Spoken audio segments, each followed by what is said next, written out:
Have a vision. Think big. Ignore the naysayers. Work your ass off and give back and change the world. Because if not us, who? If not now, when? What is the secret to success? And the long version is that I actually always had 5 rules.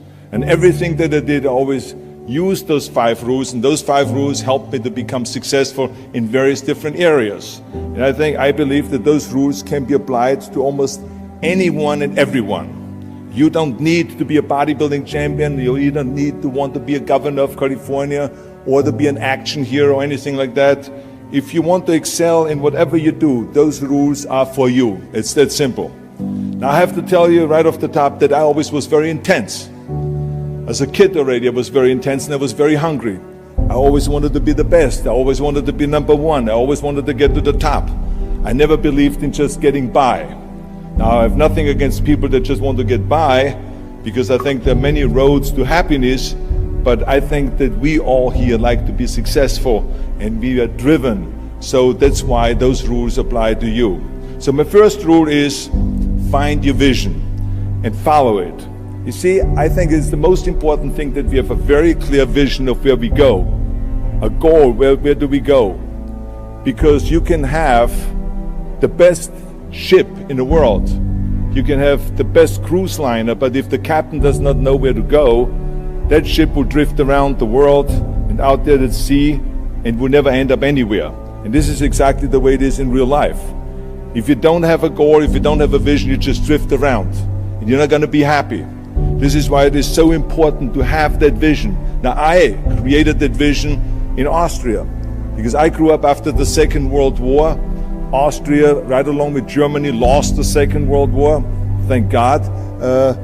And the problem was that everyone was so depressed because they lost the war that there was alcoholism everywhere. There was, of course, depression. There was a terrible economic situation. There was famine. There was starvation and all of those things.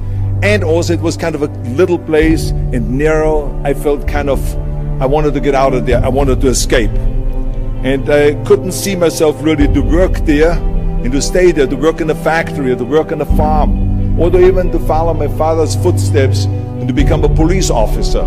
I couldn't see that either. As a matter of fact, that's what my parents wanted me to do. They wanted me to become a police officer and to marry a girl by the name of Heidi and to have a bunch of children and to run around like the Von Trapp family in The Sound of Music. But that's not what I saw. This was the vision of my parents, but not mine.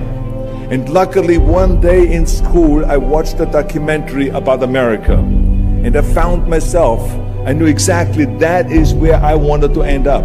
I wanted to be in America. Everything that I saw in the documentary, I just loved. Everything was so big. I remember the tall skyscrapers, the monstrous bridges, the giant freeways filled with beautiful cars, the huge jetliners, movie stars, Muscle Beach, and all of those things. I could not wait to get there.